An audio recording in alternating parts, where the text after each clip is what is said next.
छत्रपती शिवाजी महाराज की। संजय भाऊ देशमुख तुम आगे बढ़ो। जय भवानी। आदरणीय आदित्यजी ठाकरे साहब तुम आगे बढ़ो। रोहित दादा पवार तुम आगे बढ़ो। महाविकास आघाडीचा जय भवानी।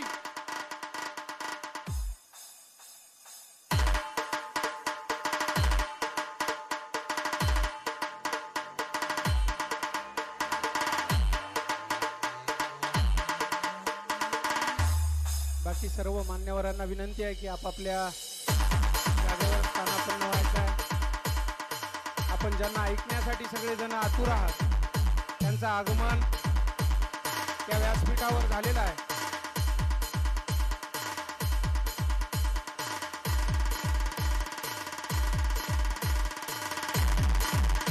हो, यानंतर मोगे साहेब बोला। साहेब बोला।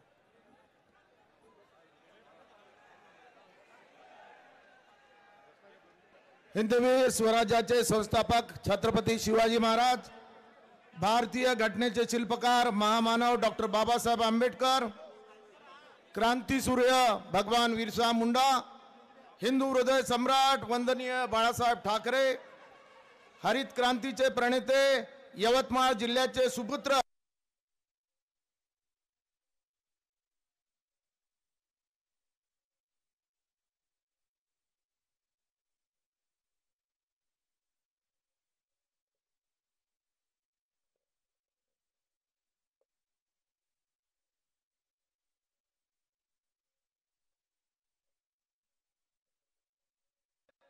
काँग्रेस महाराष्ट्र काँग्रेस कमिटीचे अध्यक्ष आदरणीय माणिकरावजी ठाकरे साहेब, आदरणीय शिवाजीराव मोगे साहेब, आदरणीय वसंतरावजी पुरके,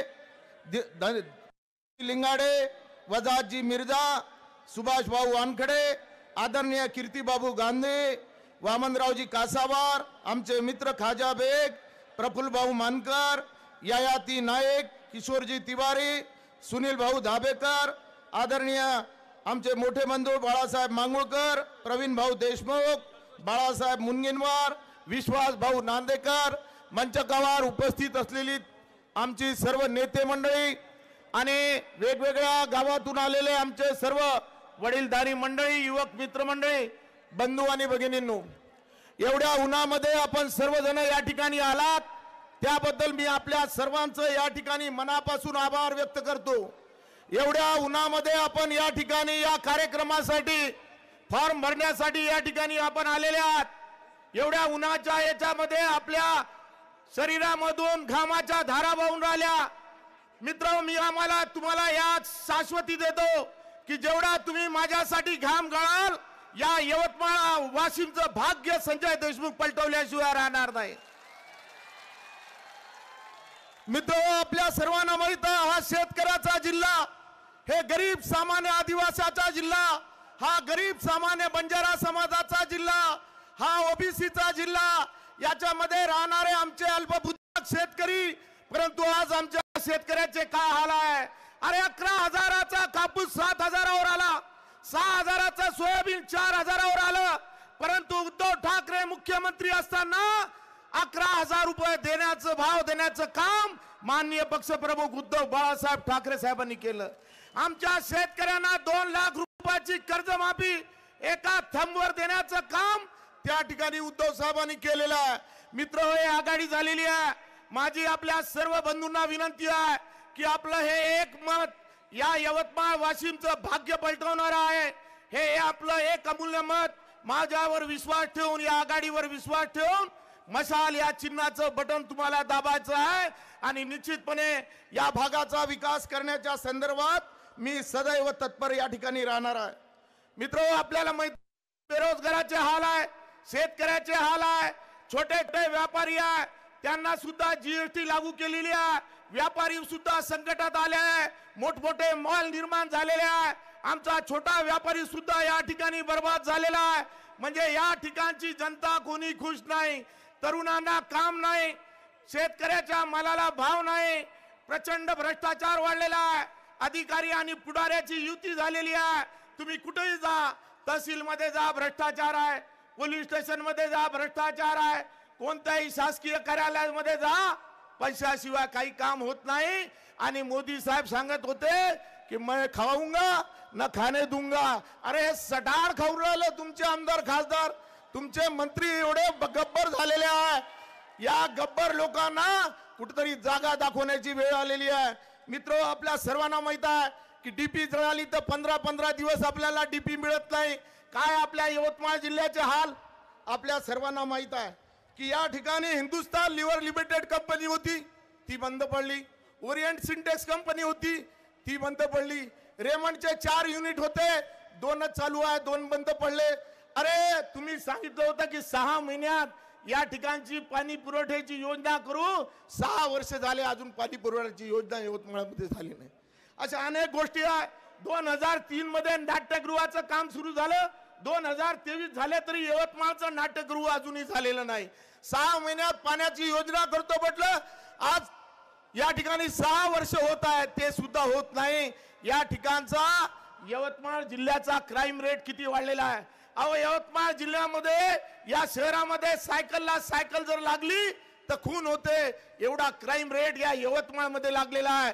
मित्र, या भागाचा मी जर खासदार झालो तर कसे गुंडे बदमाश या ठिकाणी खून करतात याची प्रायश्चित्त मी या ठिकाणी करणार आहे. मित्र, जे अधिकारी या ठिकाणी सत्ताळलेले आहे, जे अधिकारी पैशाच्या भरोशावर आमचं वावर मोजाचं असलं तर पैसे मागतात, त्यांना वळणावर आणण्याचं काम तुमच्या आशीर्वादाने संजय देशमुख केल्याशिवाय राहणार नाही. अरे आमदार खासदार कोणासाठी असले पाहिजे? आमदार खासदार हे सर्वसामान्य जनतेसाठी असले पाहिजे, गरिबासाठी असले पाहिजे, शेतकऱ्यासाठी असले पाहिजे, सामान्यासाठी असले पाहिजे, सर्व जाती धर्माच्या लोकांना घेऊन चालणारा खासदार असला पाहिजे. अरे आमच्या ताई म्हणतात की मी रेल्वे आणली. ताई, 10 वर्ष झाले फक्त 30 किलोमीटर रेल्वे आणली आणि अंतर आहे 240 किलोमीटर, म्हणजे अजून 90 वर्ष लागणार आहे रेल्वे याला. ताईचं आपलं एवढं जोरदार काम आहे की अजून फक्त 30 किलोमीटर रेल्वे आली, 240 किलोमीटर अंतर आहे. एका वर्षात फक्त 3 किलोमीटरचं काम झालेलं आहे. या ठिकाणचे उद्योग मोदी साहेबांनी सर्व गुजरातमध्ये नेले. सर्वसामान्याला या ठिकाणी दिलासा नाही. या ठिकाणी आपल्या सर्वांना माहित आहे की हे जे सर्व मंडळी आहे यांना फक्त पैसा कमवायचा आहे. अरे कमिशन खोरी कुठेतरी बंद झाली पाहिजे. एका गावात तुम्ही रोड देता, पैसे घेतल्याशिवाय रोड देत नाही. नालीचं काम असलं तर पैसे घेतात, खासदार निधी देत असताना पैसे घेतात, जिल्हा परिषद मध्ये काम देत असताना पैसे घेतात. अरे पैसे खासाठी तुम्हाला लोकांनी निवडून दिलेलं आहे का? अरे गरीब आणि सामान्याचं पाप तुम्ही या ठिकाणी घेऊन राहिलेले आहे. अरे गरीब आणि सामान्य माणसाला मदत केली पाहिजे, गावाचा विकास झाला पाहिजे, सर्वसामान्य जनतेला आपला खासदार म्हणून वाटलं पाहिजे. परंतु 4 वर्ष यायचं नाही आणि एका वेगळ्या पद्धतीनं काम करायचं. या ठिकाणी मित्र, आपल्या सर्वांना माहित आहे, या ठिकाणी जे काही उमेदवार येतील ते येऊ द्या. या ठिकाणी जनता आमच्या सोबत आहे. अनेक गावामध्ये ढोल ताशे लावून माझं स्वागत करण्यात आलं.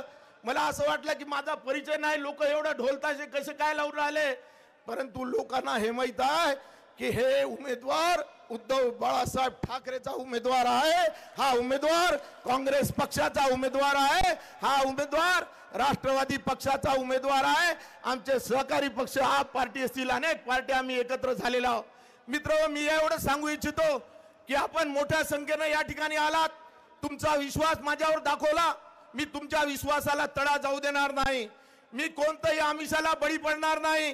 किती संकट आले, किती यांनी अत्याचार केले, जेलमध्ये जायचं काम पडलं तर चालेल, पण आघाडी आम्ही कधी फुटू देणार नाही आणि आघाडीशी कधी गद्दारी करणार नाही. हे वचन तुम्हाला सर्वसामान्य जनतेला मी या ठिकाणी देतो.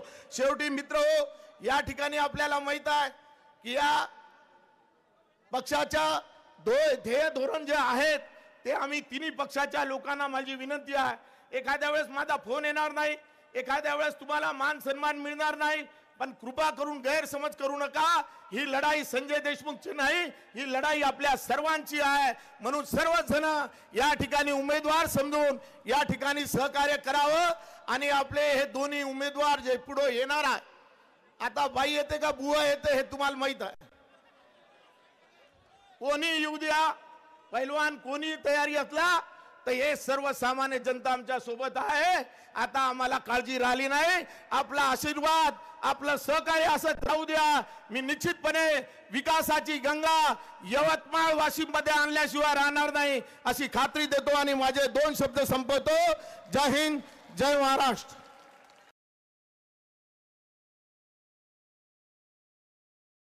बांधलं आणि त्याच दिवशी ते बाहेर निघाले. आता का निघाले, कशा निघाले हे तुम्हाला माहिती आहे. रक्षाबंधन बांधलं होतं का नव्हतं? अरे पण रक्षाबंधन तुम्ही कशासाठी बांधता? खासदार म्हणून. इथं असणाऱ्या जनतेला न्याय देण्यासाठी तुम्ही बांधता. इथं असणाऱ्या युवांना हाताला काम मिळावं यासाठी बांधता. इथं असणारा शेतकरी जर अडचणीत असेल तर ती अडचणी सोडवण्यासाठी तुम्ही बांधता. इथं असणाऱ्या माझ्या माता भगिनी जर सुरक्षित त्यांना वाटत नसेल तर त्यांच्यासाठी तुम्ही बंधन बांधायला पाहिजे होतं. पण तुमच्या भावाकडनं, मोठ्या भावाकडनं तुम्ही बंधन कशासाठी बांधून घेतलं? तुम्ही सुरक्षित राहावं म्हणून तुम्ही बांधता. अरे मग इथं असणाऱ्या जनतेचं काय? 4.5 वर्ष हे खासदार कुठं होते? तुम्ही बघितलं का या खासदारांना? अहो इथं जर तुम्ही शेतकऱ्याला विचारलं ते वन्य प्राणीचे जे हल्ले होतात आणि शेतीला जे नुकसान होतं ते केंद्राकडनं आपल्याला सोडवता आलं असतं. पण गेल्या 20 वर्षामध्ये या खासदारांनी ती अडचण सोडवली का? मग कशासाठी खासदार तुम्हाला व्हायचंय? आज पलीकडे खासदार व्हायला कुणी इच्छुकच नाही. कारण का तुम्ही सर्वजण संजयराव देशमुखच्या आणि त्या ठिकाणी महाविकास आघाडीच्या पाठीमागे भक्कमपणे उभा राहिलेला आहे. मला देशमुख साहेबांना विचारायचे, देशमुख साहेब तुम्ही भाषणामध्ये बोललात मला खासदार व्हायचं आणि मला माझ्यासाठी खासदार नाही व्हायचं, इथे असणाऱ्या जनतेसाठी खासदार व्हायचं, बरोबर का नाही? मग जर देशमुख साहेब तुमच्यासाठी खासदार व्हायला तयार आहेत, एका बलाढ्य शक्तीच्या विरोधात तयार आहेत, जर त्यांच्याकडे पैसा असताना सुद्धा हा साधा कार्यकर्ता त्या मोठ्या बलाढ्य शक्तीसाठी लढायला तयार आहेत आणि पलीकडच्या बाजूला जर कोणाला इच्छाच नसेल लढायला तर त्यांच्या पाठीमागे मतदान करून काय करायचंय?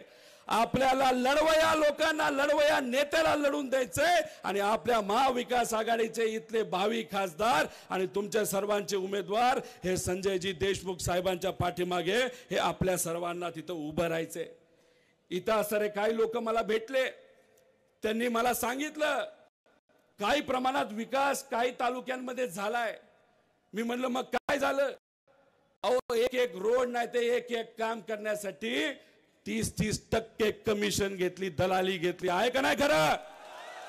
मग आपापल्या तालुक्यामध्ये तुम्ही गेल्यानंतर तिथं महायुतीचा जो कुठला आमदार असेल, मंत्री असेल, ते जर तुम्हाला सांगत असेल 1000 कोटी रुपये आणले, तर मग 1000 कोटी त्या मतदारसंघामध्ये आले असतील तर त्यांना व्यक्तिगत खिशामध्ये किती रुपये गेले? 300 कोटी रुपये गेले. त्यामुळे विकासासाठी गेले नाहीत, हे स्वाभिमानासाठी गेलेले नाहीत, हे फक्त स्वतःची घरं भरण्यासाठी तिथं गेलेली आहेत. आणि जे स्वतःचा विचार करतात त्यांना उत्तर हे लोकशाहीच्या माध्यमातून येणाऱ्या लोकसभेलाच आपल्या सर्वांना द्यावं लागेल. मग देणार का? नक्की का?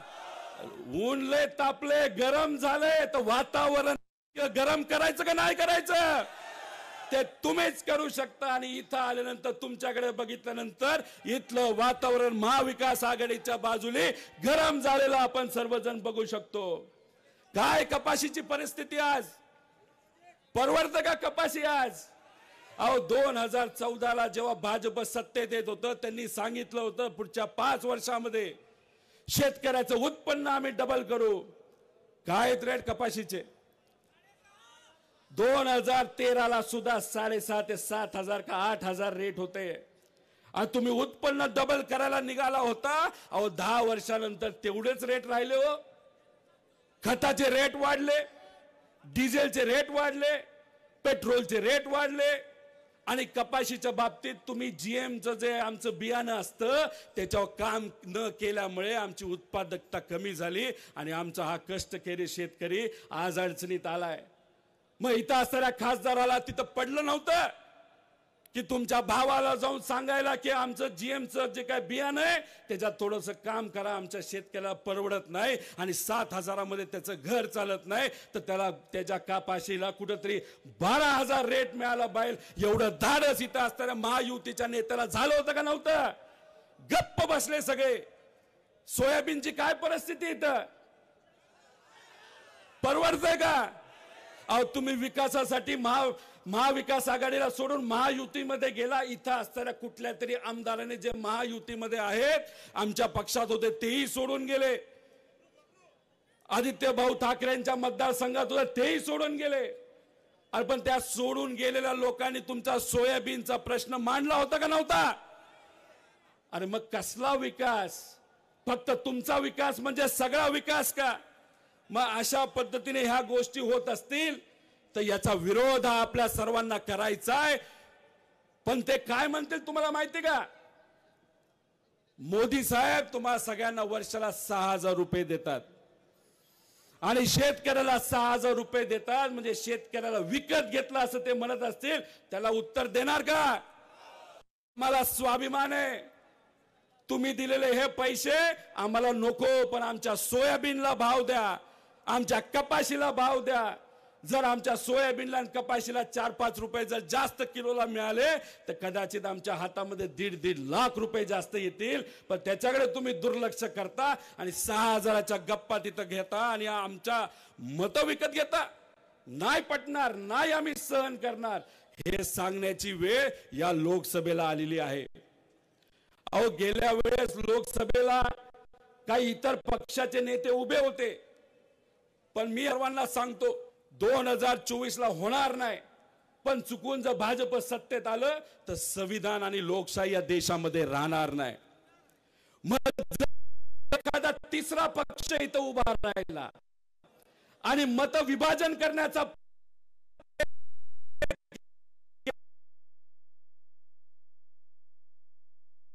अजून चालणार नाही. जर असंच जर आपले तिसरा पक्ष कुठला तरी उभा राहिला आणि मतं त्याच्याकडे गेली आणि चुकून जर हेच खासदार जर इथं निवडून आले तर याचं नुकसान हे आपल्या सर्वांना त्या ठिकाणी होईल. त्यामुळे कुठेतरी तुम्ही समजून घ्या, मतं फाटाफाटी नको. महाविकास आघाडीचं मशाल या चिन्हावर संजयजी देशमुख जे उभे आहेत त्यांच्या पाठीमागे भक्कमपणे आपल्या सर्वांना तिथं उभं राहायचं. त्यांचा उमेदवार कदाचित बदलला जाईल असंही म्हणलं जातं. संजयजी राठोड साहेबांना कदाचित तिथं तिकीट मिळू शकतं. भावनिक राजकारण चालणार नाही. निष्ठा ही आपल्या सर्वांची महत्वाची आहे. आणि समजा चुकून जर संजय राठोड साहेबांना भाजपकडनं महायुतीकडनं जर तिथं तिकीट मिळालं तर मी त्यांना आव्हान करतो, चित्रा वाघ ताईंना इथं तुम्ही प्रचारासाठी बोलवा. महिलांचा सन्मान आमच्यासाठी महत्वाचा आहे. संत सेवालाल महाराजांनी ही शिकवण आम्हाला दिली. छत्रपती शिवाजी महाराजांनी सुद्धा ही शिकवण आम्हाला दिली. महिलांचा स्वाभिमान हा जपलाच पाहिजे, महिलेचा मान हा केलाच पाहिजे. त्यामुळे या इलेक्शन मध्ये तुम्हाला उत्तर देत असताना अनेक विषयाला उत्तर द्यायचंय, पण मतदान करत असताना फक्त महाविकास आघाडीचंच एक चिन्ह, ते म्हणजे कुठलं चिन्ह आहे आपलं? कुठलं? मशाल हे चिन्ह आहे. उमेदवार कोण? राहणार ना पाठीमागे. इथं जे जे सभेसाठी आलेले त्यांनी आपापल्या गावामध्ये फोन करायचा, आपापल्या नातेवाईकांना फोन करायचा आणि सगळ्यांना सांगायचं की संजयजी देशमुखांना आपल्याला 3 लाख मताधिक्याने निवडून द्यायचे. 3 लाख. आता संजयराव देशमुख हे आपले खासदार नव्हते, पण तुमचे खासदार जेव्हा दिल्लीमध्ये बिझी होते हे तुमच्यात होते. सामाजिक संघटनेच्या माध्यमातून इथं ते चांगलं काम करतात. विविध त्यांच्या संघटना आहेत. जेव्हा इथं लोक अडचणीत होते तेव्हा इथं संजयजी देशमुख, त्यांचा मित्र परिवार, महाविकास आघाडीचे सर्व नेते हे तुमच्या बाजूला तिथं उभे राहिले. त्यामुळे आपला माणूस पाहिजे, लोकातला माणूस पाहिजे आणि आपला माणूस या मतदारसंघाचा हा संजयजी देशमुख आहे. त्यामुळे त्यांच्या पाठीमागे भक्कमपणे तुम्ही उभं राहा. आणि जाता जाता एकच सांगतो की श्री पोहरा देवीचं दर्शन करण्यासाठी मी अनेक वेळा आलेलो आहे. काही दिवसांपूर्वी सुद्धा आलेलो होतो आणि मी हेही तिथं ऐकलेलं आहे की मनापासून जर आपण तिथं प्रार्थना केली तर ती प्रार्थना आपली खरी होती. आणि तिथं प्रार्थना करत असताना इथं असणाऱ्या लोकांचं भलं हो, या महाराष्ट्रातल्या लोकांचं भलं हो. हे जे काय तोडाफोडीचं राजकारण बस कर आणि फक्त सामान्य लोकांच्या हिताचं राजकारण याच्या पुढे झालं पाहिजे असा आशीर्वाद आमच्यासारख्या कार्यकर्त्याला दे, असं देवी सोबत तिथं मी प्रार्थना केली होती. पण अजून एक गोष्ट मला माहिती आहे, जे गद्दार आहेत, जे निष्ठावंत नाहीत आणि खास करून जे महिलांचा मान सन्मान करत नाहीत, अशा लोकांना आशीर्वाद देवी कधी देत नाही असं त्या ठिकाणी माझ्यासारख्याला वाटतं. त्यामुळे जाता जाता एकच प्रश्न तुम्हा सर्वांना आहे. पुढे बलाढ्य शक्ती आहे, पैसा आहे, दडपतंत्र आहे, पोलिसांचा वापर केला जाईल, भूत ताब्यात घेतला जाईल, तेव्हा तुम्ही एकत्रित आल्याशिवाय, तुमची एकत्रित ताकद तिथं दाखवल्याशिवाय तिथं कधी होणार नाही. संविधान टिकवायचंय, डॉक्टर बाबासाहेब आंबेडकरांनी दिलेलं संविधान हे आपल्याला टिकवायचंय, पण त्यासाठी आपल्या सर्वांना एकत्रित यायचंय आणि अख्ख्या भारताला एक संदेश द्यायचा आहे की आमची मराठी माणसं, ते सुद्धा स्वाभिमानी मराठी माणसं, दिल्ली समोर एवढंच मनामध्ये ठेवा आणि ताकदीने लढा. आपल्याला लढायचंय आणि फक्त लढण्यासाठी लढायचं नाही, तर लढायचं पण आहे आणि जिंकायचं सुद्धा आहे. एवढंच या ठिकाणी सांगतो आणि आपल्या सर्वांची रजा घेतो. जय हिंद, जय महाराष्ट्र, जय स्वाभिमान. धन्यवाद दादा. जय महाराष्ट्र.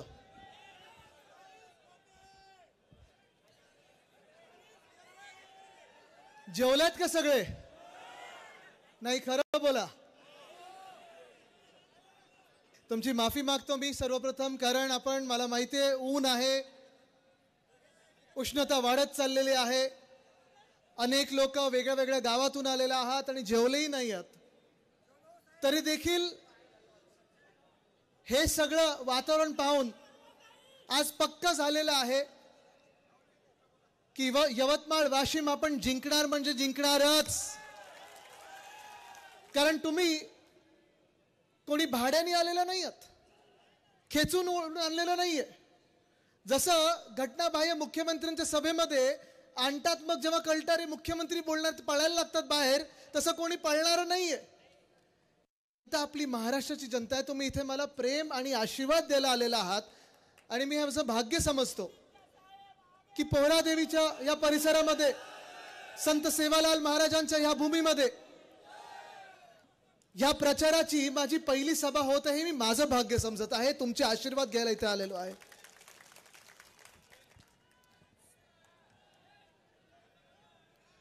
थोडं बसून घ्या, थोडं बसून घ्या.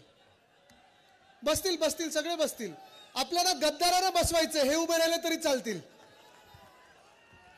आज देशात वातावरण बदलत आहे, परिवर्तनाचे वारे व्हायला लागलेले आहेत आणि मला ही खात्री पटलेली आहे, गेले 2-2.5 वर्ष जे काही मी महाराष्ट्रात पाहत आहे, प्रत्येक कानाकोपऱ्यात पाहत आहे, महाराष्ट्राच्या प्रत्येक जिल्ह्यात जे पाहत आहे की जो बदल घडणार आहे, तो बदल घडवण्यामध्ये सगळ्यात अग्रेसर राज्य जे राहील तो आपला महाराष्ट्र राहील, का आपला स्वाभिमानी महाराष्ट्र आहे आणि महाराष्ट्र कधी अन्याय सहन करत नाही. मी प्रेसच्या काही लोकांना विनंती करीन की आपण कॅमेरा सेट करून थोडं बसून जा, म्हणजे मागे पण लोकांना दिसू शकेल. मोबाईल फोनवाल्यांना विनंती आहे, जरा बसून घ्या प्लीज. दिसतोय का आता मी? ठीक आहे, बसून घ्या, बसून घ्या. माझा आवाज येतो ना सगळीकडे? ठीक आहे. परवाकडेच आम्ही आपल्या इंडिया आघाडीची दिल्लीत सभा होती आणि दिल्लीतली ही काही प्रचाराची सभा नव्हती, निवडणुकीची सभा नव्हती, पण तिथे सुनीता केजरीवाल ताई असतील किंवा कल्पना सोरेन ताई असतील, या दोघी आपल्या ज्या बहिणी आहेत, अरविंद केजरीवालजींच्या धर्मपत्नी आणि हेमंत सोरेनजींच्या धर्मपत्नी, यांना ताकद देण्यासाठी सभा होती. कारण त्या दोघी एका महाशक्ती विरुद्ध लढत आहेत, जी महाशक्ती आता तानाशाही होत चाललेली आहे. दिल्लीतलं जे वातावरण पाहिलं मी तुम्हाला आज सांगतो, मी इकडे उभं राहून तुम्हाला दावा करून सांगतोय, खात्रीने सांगतोय की दिल्लीतल्या 7च्या 7 जागा काँग्रेस आणि आम आदमी पक्ष जिंकणार म्हणजे जिंकणारच. वातावरण बदलत चाललंय. मी तेजस्वी यादवांशी त्या दिवशी गप्पा मारत होतो. कधी कधी मी त्यांच्याशी फोनवर बोलत असतो. एक दोनदा जाऊन त्यांना बिहारमध्ये जाऊन भेटलो आणि तिथे देखील बिहारमध्ये देखील परिवर्तन होणार आहे. वातावरण जे आहे, भाजपाचे जे 3 मित्रपक्ष आहेत, कुठे कोणी सांगू शकेल का मित्रपक्ष कोण आहेत भाजपचे? गद्दारांना वापरलं जातं, गद्दार मित्र पण वापरत नाहीत. बरोबर आहे. ईडी, सीबीआय, आयटी, किती लोकांनी ऐकलं यांच्याबद्दल? हात वरती करून सांगा मला. ऐकलं ना सगळ्यांनी? हे 3 मित्रपक्ष जे आहेत, ऐन निवडणुकीत त्यांनी अरविंद केजरीवालजींना अटक केलेली आहे, हेमंत सोरेनजींना अटक केलेली आहे, 2 मुख्यमंत्र्यांना त्यांनी अटक केलेली आहे. का? तर ते भाजपच्या विरोधात लढाई करत आहेत, लढत आहेत, भ्रष्टाचारी लोकांच्या विरोधात लढत आहेत. म्हणून ह्या 2 मुख्यमंत्र्यांना त्यांनी अटक केलेली आहे. या 2 अटकेमुळे आपल्या देशाची, आपल्या भारताची, आपल्या हिंदुस्थानाची बदनामी जगभरात झालेली आहे. भाजपाने ती बदनामी आपल्या देशाची जगभरात केलेली आहे. त्याचं उत्तर हे आपल्याला द्यायचं आहे. गेले 10 वर्ष असेल, गेले 5 वर्ष असेल, ज्या अन्यायाच्या विरुद्ध आपण लढत आहोत, 2019 पासून जो अन्याय सहन करत आलेलो आहोत. काल परवाकडेच, कालच मला वाटतं एप्रिल फुल डे होता. बरोबर आहे. काल कोणाला तर मी फोन केला. मी बोललो, अरे एप्रिल फुल डेच्या तुम्हाला शुभेच्छा देतो. ते बोलतात, साहेब एप्रिल फुल डेची गरज नाही आपल्याला. आपल्या देशात अच्छे दिन आपण साजरे करतच आहोत. गेले 5 वर्ष असेल, गेले 10 वर्ष असेल, एकामागोमाग एक जुमल्यांबद्दल आपण ऐकत राहिलो. आपण शिवसेना म्हणून पण त्यांना बळी पडलो होतो. 25 वर्ष त्यांचे मित्रपक्ष म्हणून त्यांच्या सोबत राहिलो. जेव्हा त्यांच्यासोबत कोणीही नव्हतं, जेव्हा भाजपसोबत कोणीही नव्हतं, तेव्हा आपण शिवसेना म्हणून त्यांच्या सोबत उभं राहिलो, त्यांच्या कठीण काळात उभे राहिलो. पण त्यांचे जेव्हा अच्छे दिन आले आणि आपण त्यांना विचारलं की आता तुमचे तर अच्छे दिन आले, आम्हाला सांगा आमच्या देशाचे अच्छे दिन कधी येतील, तेव्हा आपल्यासोबत युती त्यांनी तोडली. होय, त्यांनी युती तोडली होती 2014 मध्ये. आणि तेव्हा आपल्याला जेव्हा बाहेर काढल्यानंतर सांगितलं आपण धोका दे. 2019 मध्ये पण असंच झालं. लोकसभेसाठी आपल्याला वापरून घेतलं. यूज अँड थ्रो हीच त्यांची पॉलिसी राहिलेली आहे. आणि ती यूज अँड थ्रो, वापरा आणि फेका, हे जे धोरण आहे त्यांचं, हे आपल्याला आता दिसून येत आहे. जे 40 गद्दार आमदार आणि जे काही त्यांच्याबरोबर खासदार गद्दार गेलेले आहेत, त्यांची काय स्थिती झालेली आहे? आज तुम्ही मला सांगा, आपल्याकडून ठळकपणे आपण संजयजींना जेव्हा उमेदवारी दिली, लोकांसमोर दिली, तुमच्यात फिरणारा माणूस आहे की नाही तो? संजयजी तुमचं काम करतात की नाही करत? तुमच्या सोबतच राहतात की नाही राहतात ना. मग तुम्ही मला सांगा, जर आपण महाविकास आघाडी म्हणून आपले उमेदवार जाहीर केलेले आहेत, होर्डिंगवर आहेत, बॅनरवर आहेत, तुमच्या मनात आहेत, तुमच्या हृदयात आहेत, आणि लवकरच तुम्ही त्यांना दिल्लीला पाठवणार, ही मला खात्री पटलेली आहे. पण तुम्ही मला सांगा, समोरून उमेदवार जाहीर झालेत की नाही झालेत? भाजपाचे उमेदवार राहणार की गद्दारांचे उमेदवार राहणार? मिंदी गटाचे उमेदवार राहणार की भाजपाचे उमेदवार राहणार? 72 तास राहिलेले आहेत निवडणुकीचा फॉर्म भरण्यासाठी, पण अजून पण तिथे विरोधक नाहीये. आणि हे एक चांगलं चित्र आहे. संजयजी तुम्हाला घाबरलेत. शिवसेनेच्या आणि काँग्रेसच्या आणि राष्ट्रवादी काँग्रेसच्या या ताकदीला, मित्रपक्षांच्या ताकदीला घाबरलेले आहेत. आणि म्हणून समोरून उमेदवार कोणीच नाहीये. कदाचित दोघांमधून कोणाचाही जॅकपॉट लागू शकतो. बोली कदाचित लावली असेल, आम्ही एवढे देतो, तुम्ही तेवढे देतो, कारण यांचं एवढ्याच्यातच काम चालतं. खोके धोके, धोके खोके, खोके धोके, धोके खोके. आता जनता सांगेल, बहुत हुए धोके खोके, अभी घर बैठो रोके रोके. पण हे वातावरण, असं वातावरण बदलेल हे कोणी अपेक्षा केली नव्हती. आपल्याला माहितीये, गेल्या 5 वर्षामध्ये आपण 2 की 3 सरकार पाहिलेत. एक सकाळची जी शपथविधी झालेली, ते पण 72 तासाचंच सरकार होतं, ते पण धोक्याचंच सरकार होतं. मग नंतर आपलं महाविकास आघाडीचं सरकार बनलं. आणि ते महाविकास आघाडीचं सरकार म्हणजे शिवसेना, काँग्रेस, राष्ट्रवादी काँग्रेस, आपले सगळे मित्र पक्ष, सगळ्यांना एकत्र घेऊन आपण जे सरकार बनवलं, ते ह्या महाराष्ट्रातल्या प्रत्येक व्यक्तीचं सरकार होतं. वाटायचं की होय, हे माझं सरकार आहे. महिलांना खास करून वाटायचं की माझा कुटुंब प्रमुख उद्धव साहेब ठाकरे, जो माझा मोठा भाऊ आहे, तो मुख्यमंत्री म्हणून बसलाय. वाटायचं की नाही वाटायचं? इथे मोठ्या संख्येत महिला बसलेल्या आहेत. शेतकऱ्यांना वाटायचं, महाराष्ट्रभरात ज्या ज्या जिल्ह्यात मी गेलेलो आहे, ज्या तालुक्यांमध्ये गेलो, ज्या ज्या बांधावर गेलेलो आहे, तिथे शेतकरी बांधव मला सांगतात आणि खास करून माईक घेऊन हातात घेऊन सांगतात की उद्धव ठाकरेंनी जी कर्जमुक्ती आमच्यासाठी केली होती ती आमच्यापर्यंत पोहोच, पण आधीच्या आणि नंतरच्या कर्जमुक्ती ह्या फसव्या होत्या. बरोबर की नाही? इथे किती शेतकरी बांधव आलेत? जरा हात वरती करून मला दाखव. आलेत ना? सगळेच शेतकरी बांधव आहेत. तुम्ही मला सांगा, आणि मी जर खोटं बोलत असेल तर खोटं म्हणून सांगा, उद्धव ठाकरे साहेबांनी जी आपल्याला कर्जमुक्ती 2 लाखापर्यंतची जी दिलेली ती आपल्यापर्यंत पोहोचली की नाही पोहोचली? उद्धव साहेबांनी जी कर्जमुक्ती आपल्याला दिली ती आपल्याला फायद्याची होती की नव्हती? त्यांनी जे वचन दिलं होतं 2019च्या निवडणुकीला, ते वचन पाळलं की नाही पाळलं? आणि त्यानंतर जे सरकार आलं, जे अवकाळी सरकार आपल्या डोक्यावर बसलेलं आहे, त्या सरकारने जी कर्जमुक्ती सांगितली, दिली, मी दिली सांगत म्हणतच नाही, एक तर ते कर्ज माफी बोलतात, आपण कर्जमुक्ती बोलतो, कारण आपल्यासाठी शेतकरी हा अन्नदाता, आणि अन्नदाता देवो भव ही संस्कृती घेऊन आपण पुढे चालणारी लोक आहोत. पण आज जे भाजपचं, मिंदे गटाचं, फुटलेल्या राष्ट्रवादी काँग्रेसचं, मुळात शिवसेना आणि राष्ट्रवादी काँग्रेस हे आपण त्यांना मानतच नाही, कारण ते गद्दार आहेत. ज्यांनी पक्ष चोरलं, ज्यांनी नाव चोरलं, अशा लोकांना आपण पक्ष म्हणून पाहू तरी शकतो का? मला तुम्ही सांगा. नाही शकत. पण 2022 ते 2024 पर्यंत, आतापर्यंत आपल्या राज्यामध्ये जेव्हा जेव्हा या शेतकरी बांधवावर संकट आलेलं आहे, मग गारपिटाचं असेल, कधी अवकाळी पावसाचं असेल, कधी वादळी वाऱ्यांचं असेल, कधी सततच्या लागलेल्या पावसाचं असेल, मला तुम्ही सांगा, आश्वासनाच्या पुढे एक तरी रुपया तुमच्या खात्यात आलाय का? पंचनामे कदाचित झाले असतील, सरकारी यंत्रणेने त्यांचं काम केलं असेल, पण त्या पंचनाम्याच्या पुढे तुम्हाला हातात मदत कधी आली आहे का? कर्जमुक्ती बॅनरवर आली असेल, होर्डिंगवर लागली असेल, 25 फुटाचे बॅनर लागले असतील, पण त्यानंतर त्या बॅनरचं परिवर्तन, त्या बॅनरचं कन्व्हर्जन तुमच्या खात्यात झालंय का? नाही झालंय.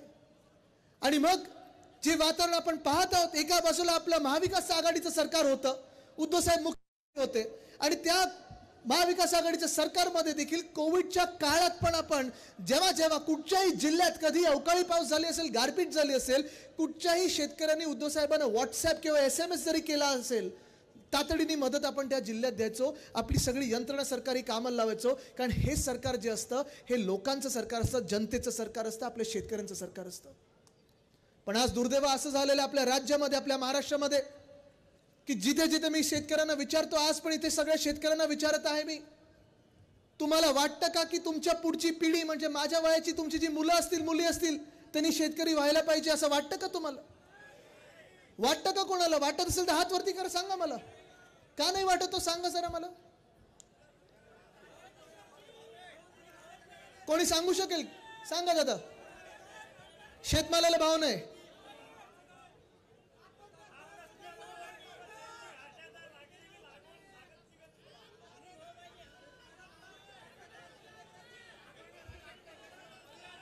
मला तुम्ही सांगा, जर तुम्हाला वाटत असेल की तुमच्या पुढच्या पिढीने शेतीत येऊ नये, कापसाला भाव नाही, सोयाबीनला भाव नाही, खताचे भाव वाढत चाललेले आहेत, डिझेल पेट्रोलचे भाव वाढत चाललेले आहेत, वीज येते ती रात्री आली तर कधी येते, बरोबर बोलतो ना मी? आता हे सगळं जर होत असेल, मग तुमच्या मुलांनी कुठे जावं असं वाटतं तुम्हाला? MIDC शहराकडे नोकरी मिळायला पाहिजे, बरोबर आहे? आपली पुढची पिढी जी असते, जी मुलं मुली आहेत, तुम्ही त्यांना शिकायला शाळेत पाठवता, कॉलेजमध्ये पाठवता. कॉलेजचं सगळं शिक्षण झाल्यानंतर तुम्ही मला सांगा, नोकरी आपल्या गेल्या 2-2.5 वर्षात आल्या आहेत का? एक तरी नवा रोजगार उपलब्ध झालाय का? नवी कुठची इंडस्ट्री आली आहे का? नाही आली आहे. कारण आपल्या ह्या ज्या इकडच्या मिंदे सरकारनी, भाजप सरकारनी जे काही उद्योग असतील ते कुठे पाठवले आहेत? गुजरातला. वेदांता फॉक्सकॉन असेल, एअरबस टाटा असेल, बल ड्रग पार्क असेल, मेडिकल डिव्हाइस पार्क असेल, हे सगळं पाठवलं त्यांनी गुजरातला. आणि अशा ठिकाणी पाठवलेलं आहे, अशा ठिकाणून उचलून पाठवलेलं आहे जिथे हमखासपणे आपल्या राज्यात 100% ह्या नोकऱ्या आपल्याला मिळाल्या असत्या, त्या सगळ्या नोकऱ्या गुजरातला. मग नक्की आपण करायचं तरी काय? कृषी क्षेत्राला पाहतोय आपण कोलमडत चाललेलं आहे, उद्योग क्षेत्र कोलमडत चाललेलं आहे. तिसरं मग आपण जातो कुठे? स्पर्धा परीक्षा, तलाठी भरतीसाठी आपण बघत असतो, कधी नोकर भरती, कधी पोलीस भरती असेल. पण मध्यंतरीच्या काळामध्ये मी बघितलं, मी वाचलं होतं हे पेपरमध्ये, तुम्ही वाचलं की मला माहित नाही, 200 मार्काचा पेपर होता, मार्क मिळाले किती? 214. का EVM मध्ये तुम्ही एक्झाम दिली? हाच मुद्दा आहे. आणि आज तुम्हाला मी शब्द देत आहे, आज तुम्हाला मी शब्द देत आहे, मी इथे आहे, रोहित पवारजी आहेत, आम्ही सगळे तुम्हाला शब्द देत आहोत की ज्या मिनिटाला आपलं सरकार बनेल आपण असा एक कायदा आणू की जो कोणी पेपर फोडेल आपलं सरकार त्याला फोडेल असा कायदा आपण आणू. कमीत कमी 10 वर्षाची सजा झाली पाहिजे.